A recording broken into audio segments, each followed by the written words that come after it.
Bank প্রতারণা মামলায় হাওড়া শিবপুরের এক ব্যবসায়ীর বাড়িতে ইডি হানা। সাত সকালে কলকাতা সহ হাওড়া নিয়ে মোট 3টি জায়গায় ইডি তল্লাশি শুরু করেছে। কিছুদিন আগে শিল্পপতি সঞ্জয় সুরেখাকে গ্রেপ্তার করা হয়েছিল। সঞ্জয় সুরক্ষার বিরুদ্ধে অভিযোগ ছিল 6,000 কোটি টাকা ব্যাংক প্রতারণা।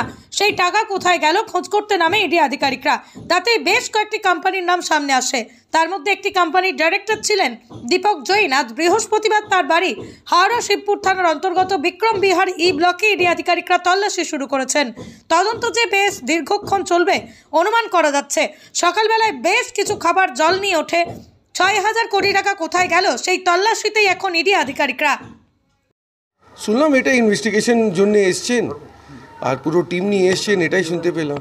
আর তো এর মধ্যে আচ্ছা, কেমন লোক আছেন দীপক? ভালো, ভেরি ডাউন টু আর্থ ভালো আছেন উনি। এরকমভাবে কোনো সাসপিশিয়াস মতন কোনো not even a single day observe করা গেল।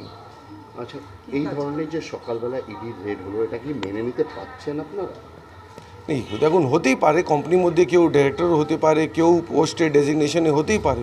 তাহলে এর মধ্যে সাসপিশিয়াস সন্দেহ হলো কোনো বড় কথা নেই, মানে হতেই পারে, সেটা কোনো নেই। উনি কোন কোম্পানিতে জব করেন? এই বললাম তো আমি, কোন কাজটাই আছে। এমনি মানুষ হিসেবে কেমন ছিলেন? ভালো, ভেরি ডাউন টু আর্থ। কি পদে কাজ ছিল এটা বলতে পারবো না। কতদিন ধরে এখানে থাকেন? উনি আছে 15 থেকে 20 বছরে আছে। ইভেন আমিও 10 বছর থেকে আছি, ওর আগে থেকেই আছে এখানে। ওনার নাম কি? নাম তো জানেন তো আপনারা সবাই, কি এটা জিজ্ঞেস করা কি আছে? ওর জন্যই তো আপনারা মাইক নিয়ে দাঁড়িয়ে আছেন। আপনি তো এখানে সেক্রেটারি আছেন। কারেক্ট। কি নাম আপনার? অনিল শর্মা।